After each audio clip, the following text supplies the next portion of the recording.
Si vous écoutez Le Club, vous savez déjà que Tikamoon est partenaire de l'émission pour toute l'année.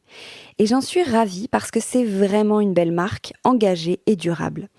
80% de leurs meubles sont en bois massif, ce qui permet de les réparer plutôt que d'en acheter d'autres, de les recycler, mais surtout, ils sont solides et ils peuvent traverser les générations. Ce même bois est évidemment sourcé et travaillé par des artisans. Chaque meuble est construit en assemblage traditionnel, ça veut dire qu'il est monté par un ébéniste. Il n'est pas collé, pas vissé, monté sans quincaillerie, comme un Tetris. Il n'y a pas non plus de superflu, ce qui permet d'économiser les ressources. Il n'y a pas de gâchis. Le peu qui tombe, par exemple, pendant la coupe est réutilisé pour autre chose. Ils ont le label FSC, évidemment, et leur méthode est reconnue par tout un tas d'organismes officiels, que je ne connais pas bien. Mais si vous voulez en savoir plus, il y a leur site internet, bien sûr, tikamoon.com, ou désormais 2 boutiques, une à Paris, une à Lille. Tout ceci étant dit, maintenant, place à l'épisode.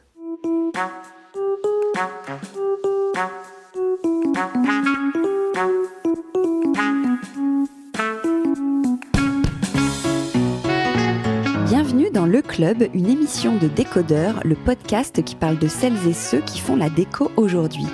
Je m'appelle Hortense Leluc et dans Le Club, je suis accompagnée de 3 chroniqueuses, Marie Farman, Violaine Bellecroix et Billy Blanquette, des expertes de la déco, du design ou du lifestyle, pour parler de tout ça justement.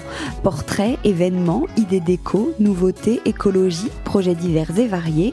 L'idée, c'est de partager nos repérages et nos bons plans dans la joie et la bonne humeur. Allez, bienvenue au club.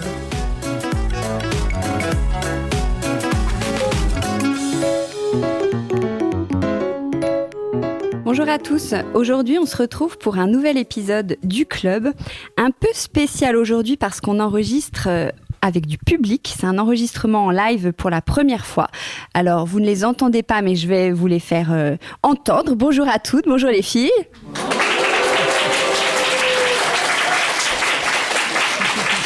Il faut préciser qu'il n'y a que des filles. Hein. Oui, je dis bonjour les filles parce qu'il n'y a que des filles. Ouais. Et bonjour les filles, bonjour Violaine, bonjour Marie, bonjour Billy. Salut Hortense. Salut Hortense. Comment ça va ? Nouvel environnement, c'est la première fois qu'on enregistre en public, ça va ? Ouais, ça va, on est hyper émus. On est un peu stressés. Nous sommes à la Casa Saudade. Alors j'en ai parlé une fois parce que Saudade, c'est une marque qui a été fondée par Christelle Rastero. J'avais déjà fait un épisode avec elle. J'ai regardé, c'était en mai 2021, si vous voulez retrouver l'épisode. Saudade, ce sont des tapis de yoga, voire des tapis de méditation, des poufs sur lesquels nous sommes toutes assises, même des sets de table fabriqués à partir de matériaux recyclés, donc en grande partie issus de l'industrie textile et tissés à la main par des artisans portugais. Ce ne sont donc que des belles valeurs et de beaux produits, évidemment. Donc un grand merci à Christelle de nous accueillir. C'est un lieu qui est ouvert au public, évidemment. On est au 76 rue Le Mercier, au Batignolles, dans le 17e. Alors, à Paris, bien sûr. À Paris, bien sûr, désolée. Alors, on parle de quoi aujourd'hui ? Marie Farman, journaliste spécialisée en design, va vous proposer un super sujet sur tous ces designers et artistes contemporains qui se consacrent aux arts de la table. C'est ça.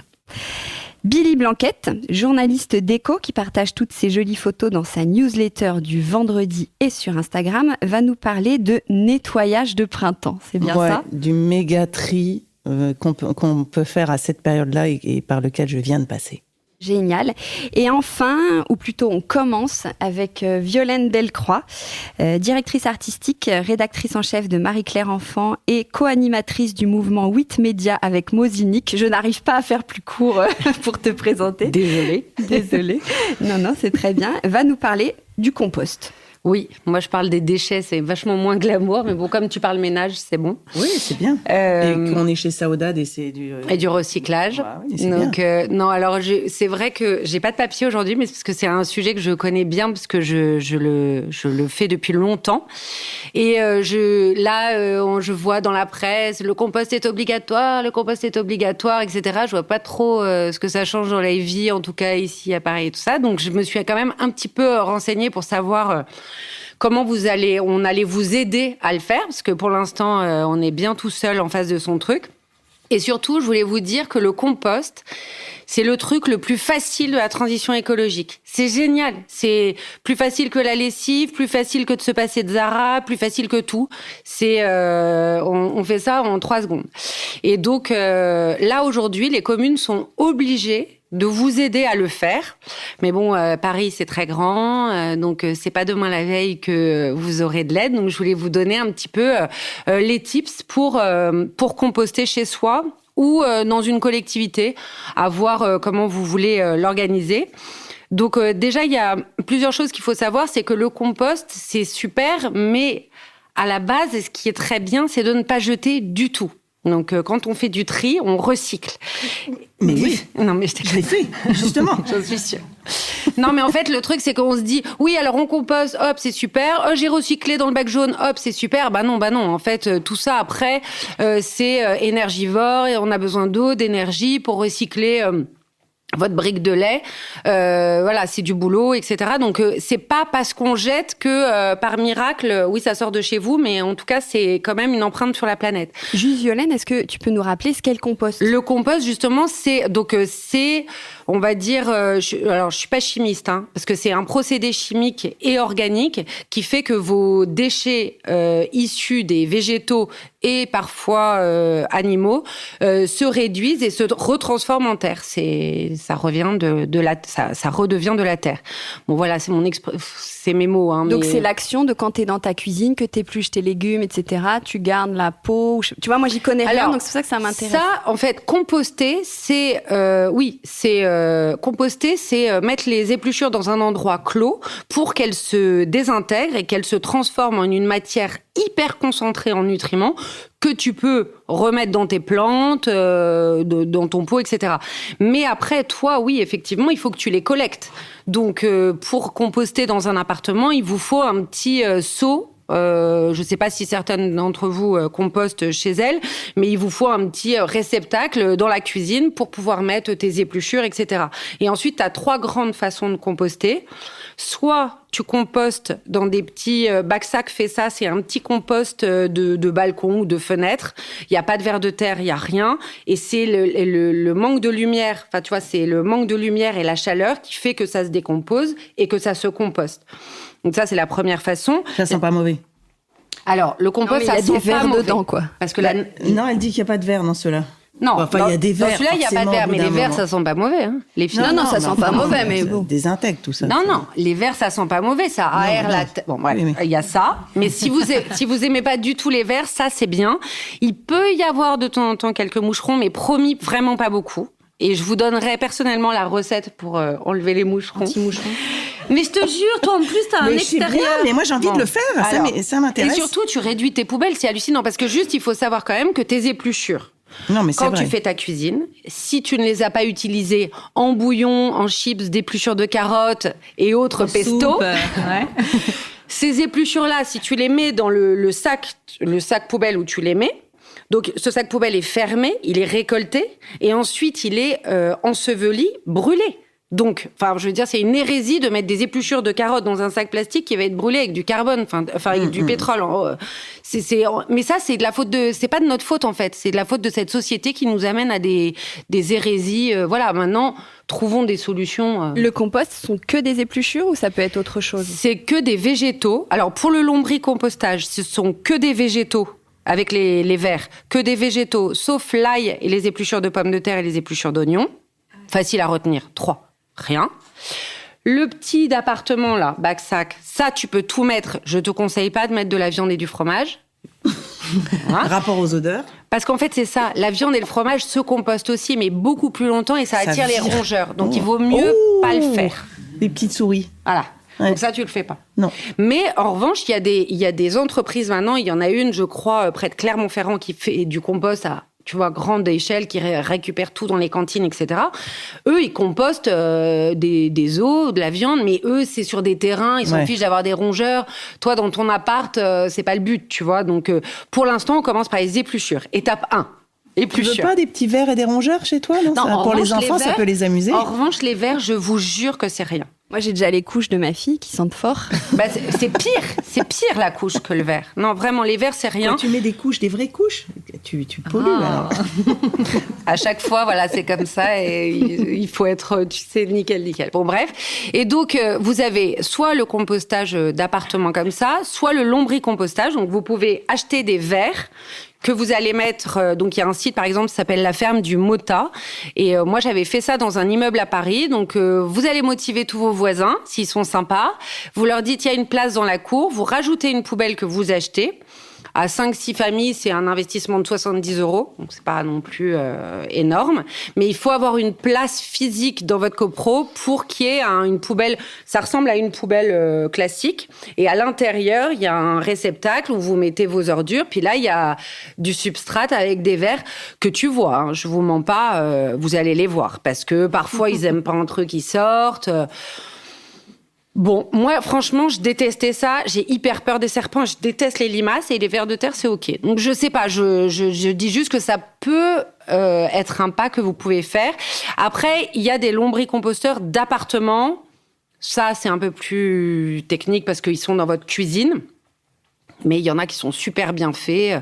Et tous les designers se sont mis au sujet. Je sais pas si tu as vu, mais il y a quand même vraiment des jolies C'est à toi qu'on parle. choses. Quand on parle designer, c'est pas à moi. Hein, c'est... Ouais. Moi, design, moi, on me parle des verres, mais toi, on parle des design. T'as l'exemple concret là. T'exagères.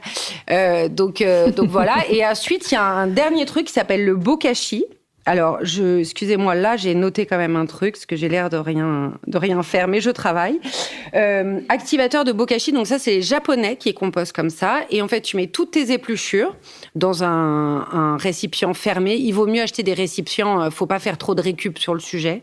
J'ai essayé, c'est foireux. Donc, en fait, vous mettez vos épluchures, et là, on met un activateur. C'est du son de blé. Donc, c'est quelque chose d'assez naturel, mais que vous achetez avec votre petit composteur. Et là, ça fermente beaucoup plus rapidement. Et donc, vous aurez du compost plus rapidement. Et alors après, vous allez me dire, oui, mais j'en fais quoi, moi, de ce compost ? J'ai un demi-yucca qui meurt tout le temps, etc. Et bien, justement, c'est là où les communes peuvent créer des collectes. Si vous n'avez pas du tout envie de vous occuper, vous n'avez pas la main verte, vous en fichez, c'est pas grave. Tu récoltes tes ordures et tu vas les déposer dans un point de collecte dans ton quartier. Et normalement, vraiment, d'ici 6 mois, 1 an, il va y en avoir beaucoup plus. Là, c'est le début, donc forcément, voilà. Parce que sinon, ça devient quoi concrètement? C'est ce que j'allais dire. En fait, tu as 2 choses. Moi, par exemple, je le fais, mais c'est un compost qui descend dans la terre. Donc là, j'ai une espèce de terre grasse et mouillée, pas sale. Ouais. Voilà, que je mets quand je fais des plantations. D'accord, donc, ce qui est casse-pied, c'est que tu le mets pas au-dessus de tes plantes, tu le mets en dessous de tes plantes. Ah, donc, il faut quand même, il y a une petite manip, et ça fait que les plantes... Ouais, ça, c'est un bon pour eux, c'est endroit. comme du collagène. Hein, ils sont super contents. Ah, ouais, nickel. Meilleur que la chirurgie moi, j'ai esthétique. plus de plantes seulement dans mon jardin à cause de mon chien, alors je fais comment? Mais non, mais si. Bah, quand même, t'as 2-3 trucs. Plus grand-chose. Pour les chiens, j'ai pas de solution. Mais en tout cas, vous pouvez composter. Donc, tu as cette espèce de terre assez grasse. Si vous en voulez pas, bah, vous la mettez, je sais pas moi, dans un square ou dans un truc. Enfin, je trouve ça idiot de se dire, je vais quand même mettre mes épluchures. Enfin, c'est pas idiot, mais je veux dire, pourquoi ne pas quand même avoir cette substance qui est magique? Et surtout, il y a plein de gens qui la veulent. Un mec qui a une terrasse au dernier étage, je sais pas moi, quelqu'un qui vit plus loin, qui a un jardin. Enfin, vous pouvez trouver des façons de faire. Je trouve que ça vaut vraiment le coup. Et surtout, vous réduisez mais drastiquement vos poubelles. Parce que quand vous faites une soupe avec un chou-fleur et un machin, tu sais, t'as ta poubelle remplie de trucs en 2 minutes. Là, vous réduisez vraiment drastiquement vos poubelles, les poubelles normales. Et il y a un autre site dont je voulais vous parler qui s'appelle Circle. Eux, ils fabriquent des composteurs d'appartements. Alors, il y a des composteurs potagers, il y a des seaux, il y a des trucs à enterrer, il y a plein de façons de faire, mais tout en terre cuite, fabriqué en France, c'est assez joli. Et ils ont un compte Instagram où vous pouvez suivre plein de... Ils expliquent pourquoi il faut pas jeter, par exemple, les verres de poireaux parce que ça fait du pesto ou je sais pas quoi. Donc déjà, ils militent un petit peu pour ne pas jeter du tout. Et ensuite, ils ont ces composteurs qui proposent... Bon, c'est un petit investissement. Et après, si on veut pas investir, il y a Leroy Merlin, Nature et Découverte. Enfin, il y a des trucs pas chers du tout. Il me semble que la mairie aussi peut t'en fournir. Et la mairie, moi, normalement, exemple, mais ils te l'ont donné ? Bah, je l'ai pas demandé, mais oui, je crois qu'elle y est. Ouais. Oui. Je crois que... On va remplir la demande. Oui. Oui, on va remplir la demande. Non, mais oui, effectivement, il y a des communes qui le donnent, mais je sais pas à Paris ce qu'ils proposent. Je pense que ça dépend des arrondissements aussi. En tout cas, composter, c'est vraiment super. C'est très facile. Vous n'êtes pas obligé de faire les vers de terre. Vous pouvez aussi, faire soit le truc japonais avec le ferment qui va plus vite, soit le faire tout simplement. Et le bac-sac, il est hyper petit. Hein. Il y en a un qui est comme ça. Vous roulez, c'est comme un sac à dos étanche qu'on roule comme ça, on clip, vous le mettez sur un petit balcon et au bout d'un moment, vos restes de soupe, etc., vous pourrez les mettre dans votre jardinière. Super. On va faire un petit sondage. Il y en a qui compostent dans le public? Ah là là. Ah, quand même, la moitié. Résultat des courses, ma chronique était toute nulle. Ah ouais, bravo. Bah non, c'est bien. Bah non, mais c'était bien, tu nous as sensibilisés. En plus, ça va être obligatoire, c'est ça l'idée? Bah oui, mais en fait, la loi, elle est un peu, tu sais, c'est comme toujours, c'est-à-dire, vous êtes obligé, la commune est obligée de t'aider, mais toi, t'es pas obligé de le faire. Donc au bout d'un moment. Ah oui. Ok, merci beaucoup Violaine. Marie, c'est à toi. Tu as ton micro qui a sorti au haut. Alors j'ai mon micro, j'ai des notes, moi, parce que je suis moins à l'aise que toi. Non, tu travailles plus, peut-être. Je sais pas. Alors, moi, tu m'entends bien? Moi, je t'entends très bien. Ok, d'accord. Donc, moi, je vais vous parler aujourd'hui de tous ces designers et artistes contemporains qui se consacrent aux arts de la table. Donc, les arts de la table, tous ces objets du quotidien qui sont à la fois fonctionnels et décoratifs et qui composent un service de table. Donc, ça peut être tout, des verres, des couverts, des théières, des carafes, des coupelles, des seaux à champagne, bref, tout ça. Et beaucoup de ces designers et artistes se spécialisent dans ce domaine et leurs créations sont vraiment pensées comme des bijoux de table. Donc ça peut être des objets qui sont très oniriques, des ustensiles revisités, des objets de curiosité. On peut les utiliser bien sûr pour dresser une jolie table, mais aussi pour les exposer comme des œuvres d'art, les accrocher au mur, les encadrer. Faire vraiment détourner l'objet utilitaire. Donc un certain nombre de designers sont d'ailleurs initialement des créateurs de bijoux qui divergent petit à petit vers les arts de la table. On remarque qu'il y a vraiment un lien très fort entre ces deux domaines. Donc, ils sont inspirés par ces rituels simples du quotidien. Leurs objets ont pour intention soit d'être très poétiques, soit de nous surprendre, soit d'être singuliers et vraiment de changer notre rapport à la table où on passe, c'est vrai, beaucoup de temps. Donc vraiment, le bijou de table, c'est comme un nouvel apparat. Et d'ailleurs, c'est un phénomène ou une tendance, on peut dire, qu'on a beaucoup vu notamment au dernier salon Matter & Shape qui a eu lieu à Paris au début du mois de mars. C'est un nouveau rendez-vous qui célèbre la création contemporaine et il y avait effectivement beaucoup de stands de designers qui présentaient des objets d'art de la table liés soit à l'univers du bijou, soit pas. Et on y a découvert quelques merveilles, n'est-ce pas, Hortense? Tout à fait. On était ensemble, c'est pour ça.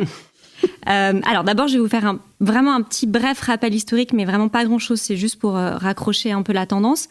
Les arts de la table, ça a une place hyper importante dans l'histoire du design. Il suffit d'aller dans n'importe quel musée qui est consacré aux arts décoratifs.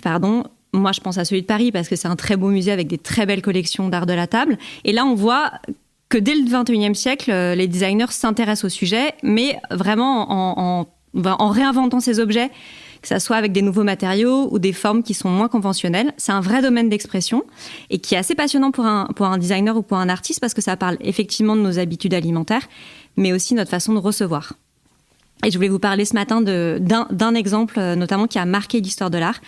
Peut-être que vous le connaissez, qui s'appelle je sais pas si j'ai pris la photo avec moi, qui s'appelle Le Déjeuner en fourrure de l'artiste suisse Meret Oppenheim, qui l'a fait en 1936.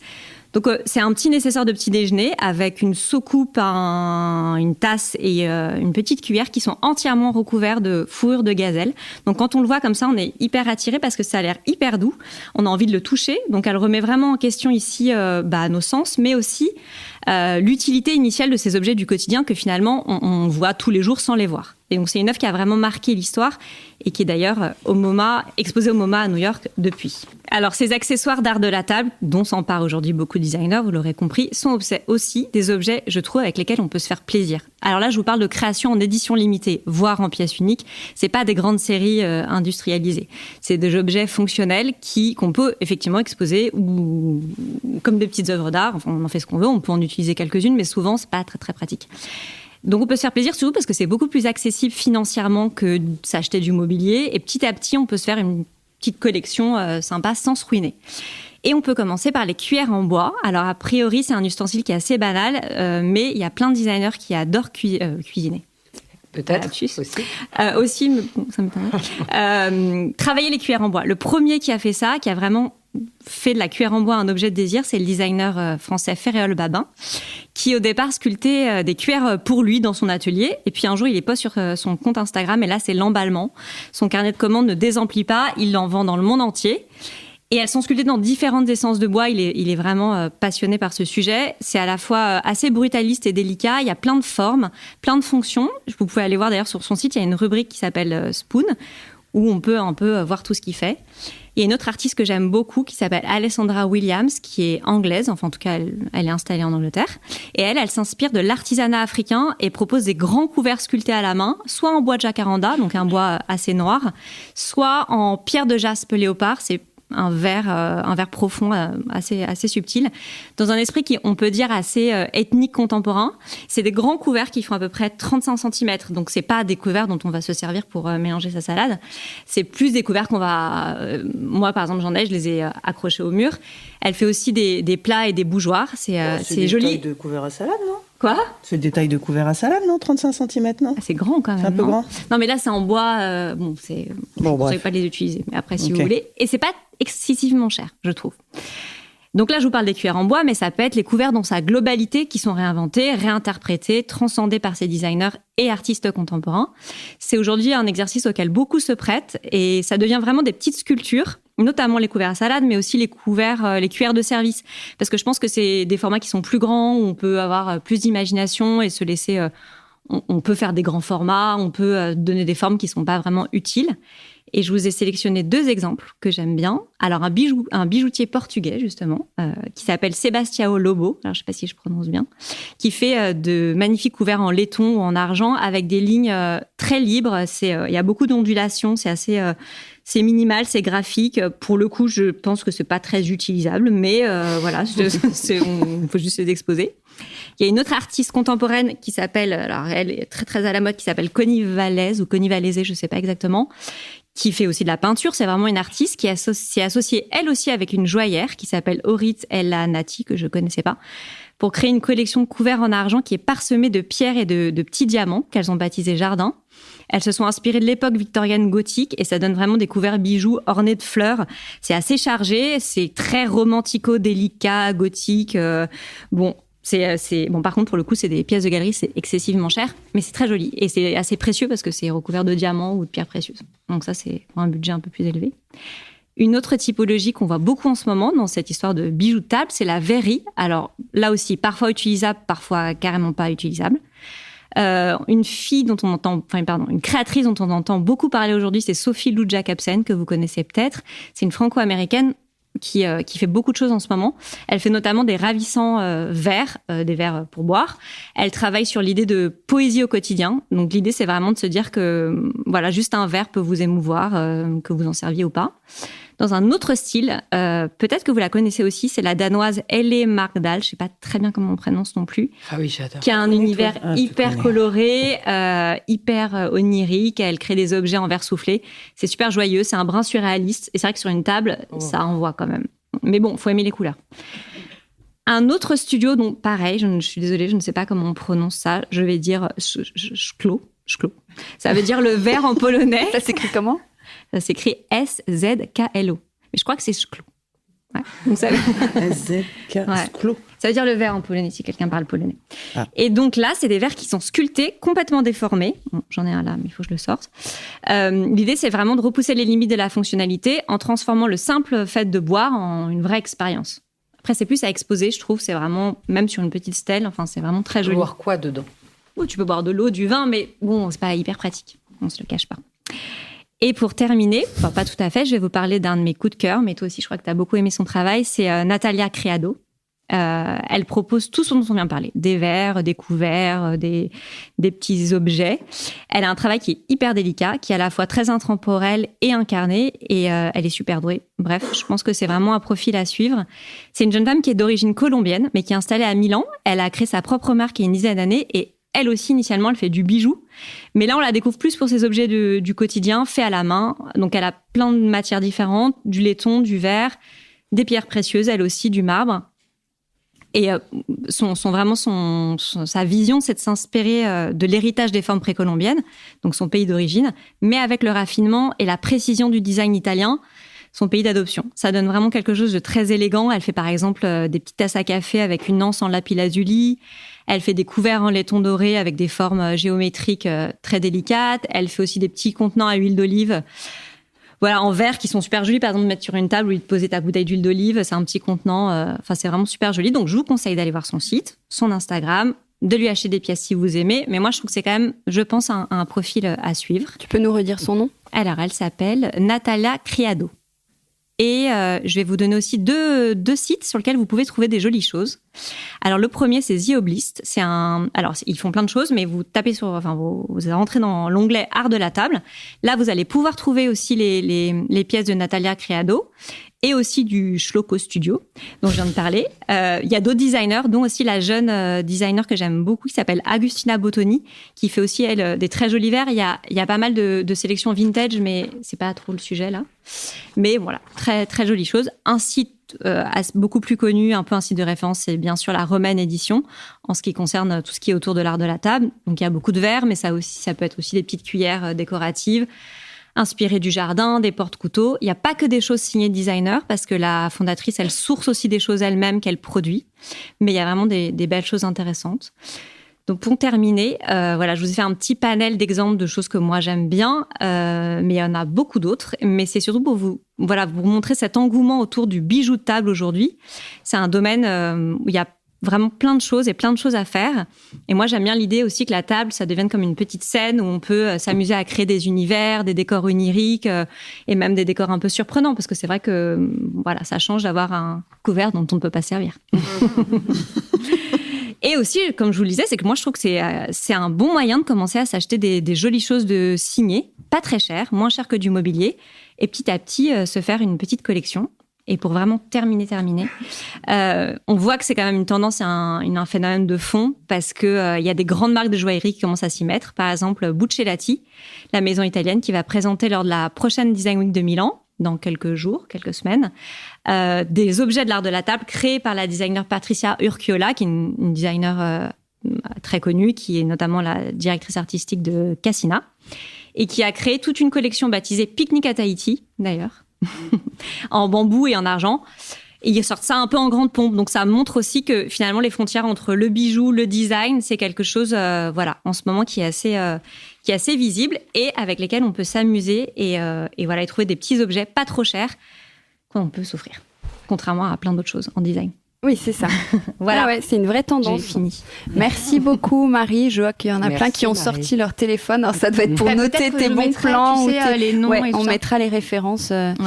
J'ai vu que vous avez ça a dû dégainer du Instagram pour voir les différents comptes.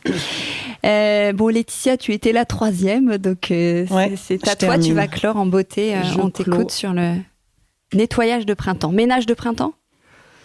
Qu'est-ce qu'on dit ? Moi, j'allais plus vous parler du tri, en fait. Du nettoyage de printemps, mais en profondeur, en fait. Ça fait assez longtemps que j'avais envie d'évoquer ce sujet, de parler de ce sujet, mais en fait, je me sentais pas du tout légitime pour le faire parce que je suis pas du tout... je suis très mal organisée et assez... bordélique. J'ai essayé de chercher un autre nom que bordélique, mais j'en trouve pas, en fait. On dit pas de gros mots dans ce podcast, il faut que t'en trouves un autre. Dispersé. Désordonné. Voilà, désordonné. C'est moins fort quand même. Mais ça parle à tout le monde, bordélique. Bon, voilà. Et puis, je vis avec 4 personnes qui sont pires que moi. Donc voilà. Donc, je trouvais pas le bon moment pour en parler. Et puis, en fait, il y a 3 semaines, j'ai rencontré quelqu'un qui est d'ailleurs dans l'assistance et qui m'a tendu la main pour m'aider j'en pouvais plus, en fait. J'étais arrivée à un stade où je me réveillais la nuit en suffoquant. Quand je rentrais dans mon bureau, j'étouffais, j'arrivais plus à travailler.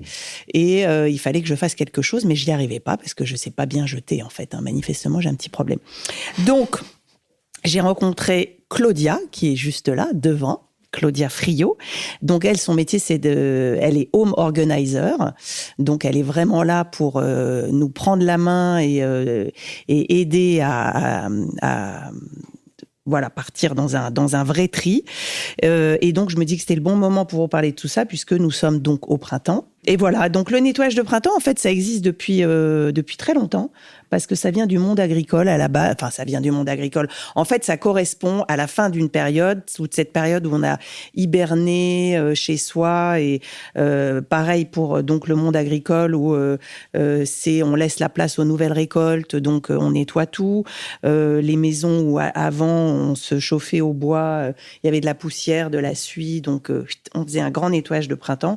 Donc on est dans un moment de l'année. Je trouvais que c'était bien d'en parler à ce moment-là, parce que c'est quand même un moment où on a envie de repartir, enfin pas de repartir d'un bon pied, mais un peu de démarrer, quoi, parce que le printemps c'est un peu le démarrage. Voilà, on sort du tunnel, ça y est. Alléluia. Le fameux tunnel dont je souffre tant.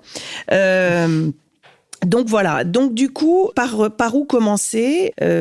Donc avec Claudia, elle est venue à la maison, et comment ça se passe un vrai nettoyage de printemps en profondeur ? En fait, l'idée, c'est vraiment de vous parler plus du désencombrement et de faire un tri avant tout, parce que il suffit pas de ranger.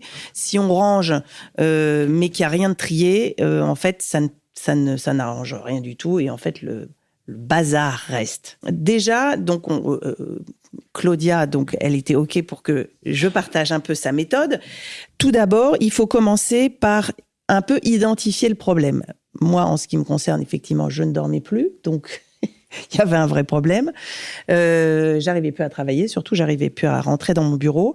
Et donc déjà, essayer de comprendre d'où ça vient, qu'est-ce que ça me renvoie, est-ce que j'ai besoin de faire ce grand nettoyage parce que c'est moi que ça touche, est-ce que ça crée des tensions à la maison, etc., ce qui peut arriver.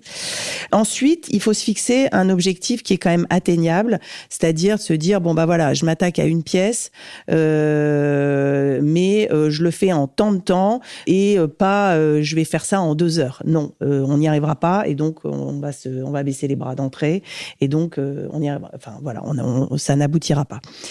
Ensuite, il faut limite le mettre. Enfin moi c'est ce qu'on a fait, parce que voilà, on a mis 2 jours pour le faire. Il faut limite le mettre dans votre planning, c'est-à-dire c'est de se dire voilà, je consacre tant d'heures pour faire ça, parce que voilà, et ça, il faut vraiment se bloquer le truc. C'est pas à faire comme ça entre deux coups de téléphone ou j'en sais rien.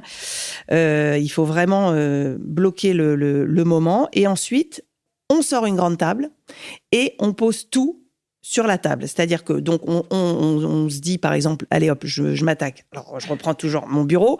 On s'attaque au bureau, et là on prend toutes les armoires, tous les tiroirs un par un, et on prend un tiroir, on le renverse, et on prend tout. C'est très long, hein. Moi, j'ai passé un temps fou. Ça prend une énergie de ouf. C'est là qu'on se rend compte qu'on accumule un nombre de trucs. C'est ça. À la différence, en fait, on parle du monde agricole et de tout ce qu'on faisait à l'époque. On nettoyait, en fait, parce que, voilà, il y avait de la suie et de la poussière. Mais maintenant, en fait, on accumule tellement de choses. C'est effarant, quoi. Dans la salle de bain, il n'y a pas 2 tubes de crème, il y en a... Enfin, je sais pas, moi j'en ai énormément en fait, entre ça, les échantillons, les trucs de chacun, les enfants, ton mec, tout ce qui s'accumule. Moi j'ai retrouvé des tonnes de DVD alors que j'ai même pas de lecteur DVD à la maison. Enfin, tu dors mieux ?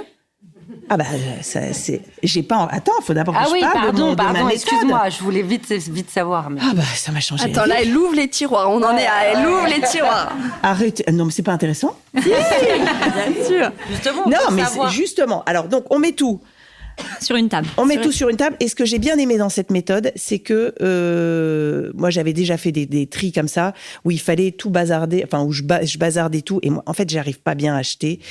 J'ai l'impression de polluer, enfin, ce qui est le cas d'ailleurs. Donc là, un carton pour on donne, un carton recyclage, un carton on jette, parce qu'il y a quand même des trucs qu'on jette, où on peut pas recycler.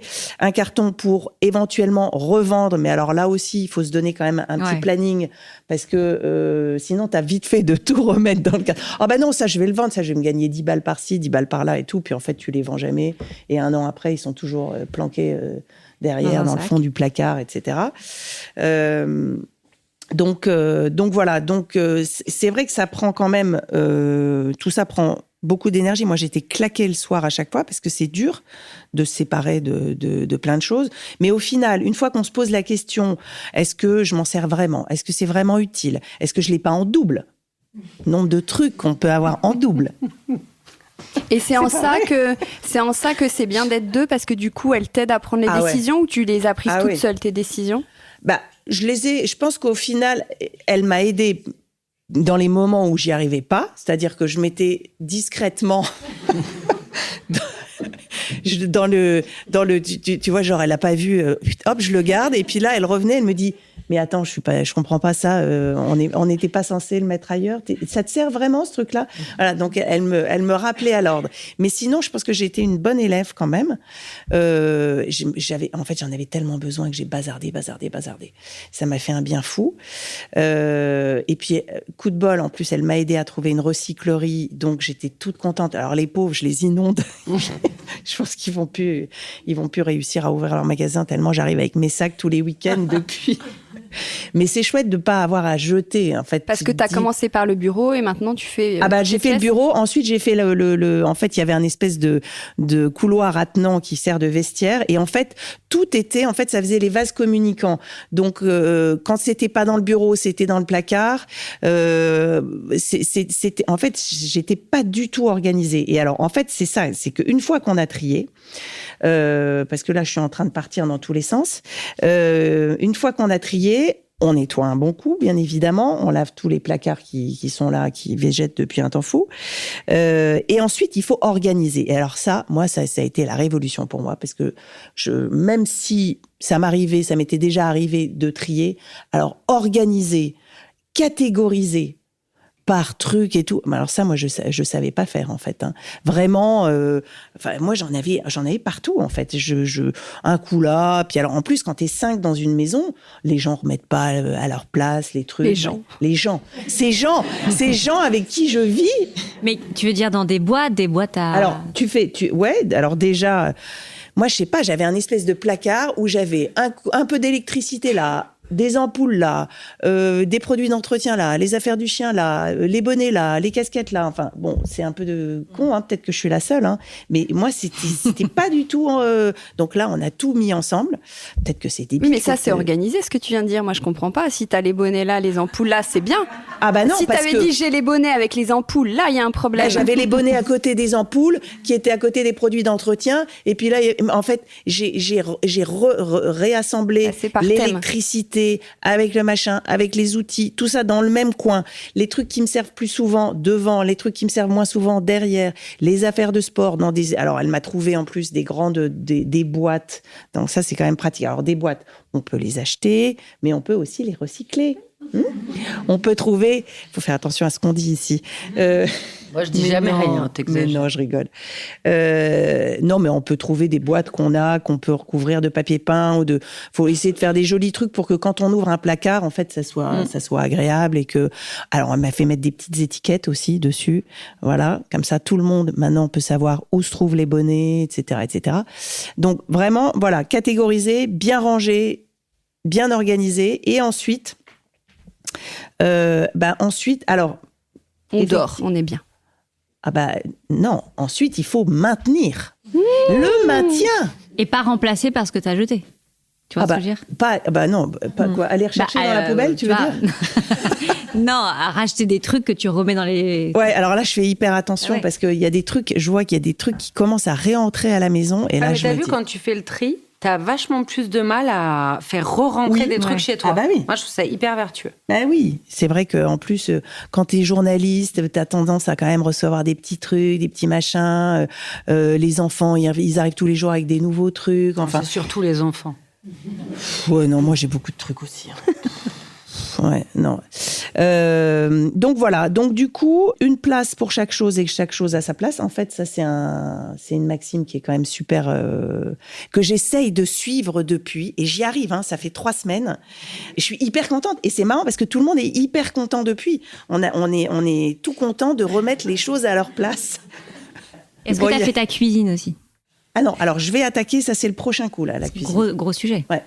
Non, là, je pars un petit peu au soleil. Et après, quand je rentre, j'attaque la cuisine. Tu vas acheter des souvenirs que tu vas remettre dans quelle Ah non, boîte? il faut que je ramène rien. J'ai une boîte à souvenirs, heureusement, elle a été gentille, elle m'a dit c'est ma boîte à souvenirs pour mettre tout mon bordel. Donc voilà, en tout cas, bon alors donc en fait c'est pas vraiment le nettoyage de printemps du tout, ce sujet c'est plus le méga tri, mais un nettoyage de printemps ça passe souvent par un tri, souvent on en profite pour trier les affaires d'été, les affaires d'hiver, etc., etc.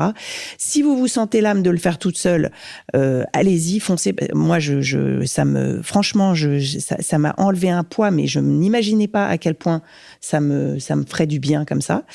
Et après on peut aussi se faire aider. Donc moi j'ai eu Claudia Frio, F-R-2-I-O, je précise, qui a un compte Instagram si vous voulez la suivre et peut-être lui demander de l'aide.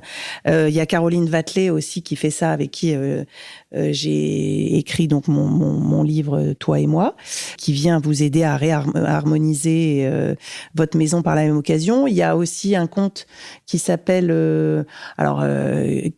L'Arrangeuse, qui alors elle c'est vraiment un straight, petit peu plus strict. Ah ouais, alors là il y a plus rien qui dépasse. Mais c'est genre Marie Kondo. Ouais, un peu. Ouais. Ah ouais, Parce ouais. que ça, Ouais, ça c'est pas, moi j'y arriverai pas. c'est rude, je trouve. Ouais, c'est rude, puis même la déco et tout, c'est à l'image de dans la Oui, cuisine. mais c'est une philosophie de vie. C'est ça, qui dit que tu n'as pas l'écologie besoin de d'intérieur. choses matérielles Voilà. pour être heureux. Exactement. C'est vrai. Mais ouais, c'est vrai. C'est stressant quand même.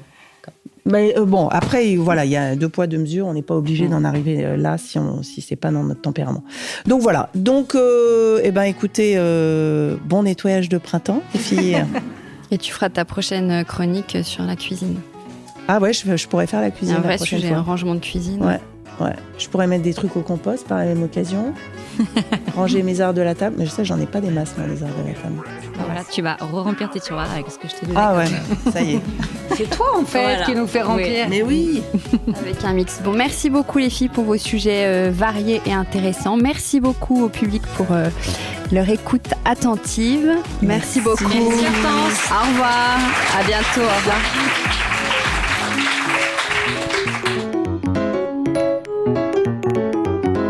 Décodeur, c'est terminé pour aujourd'hui. Merci beaucoup d'avoir écouté en entier. Si vous avez aimé cette émission, n'oubliez surtout pas de vous abonner au podcast pour ne pas rater les prochains épisodes. Bien sûr, vous pouvez aussi la partager en l'envoyant à vos proches ou en story Insta. D'ailleurs, vous pouvez me retrouver sur le compte Décodeur où je poste quasiment tous les jours. Et si jamais vous écoutez cette émission sur Apple Podcast et que vous avez 20 secondes, n'hésitez pas à laisser un commentaire. C'est juste sous la liste des épisodes. C'est comme partout, plus j'ai d'avis et d'étoiles, plus le podcast se détache et se fait connaître. Voilà, merci beaucoup et à très bientôt alors, ici ou ailleurs.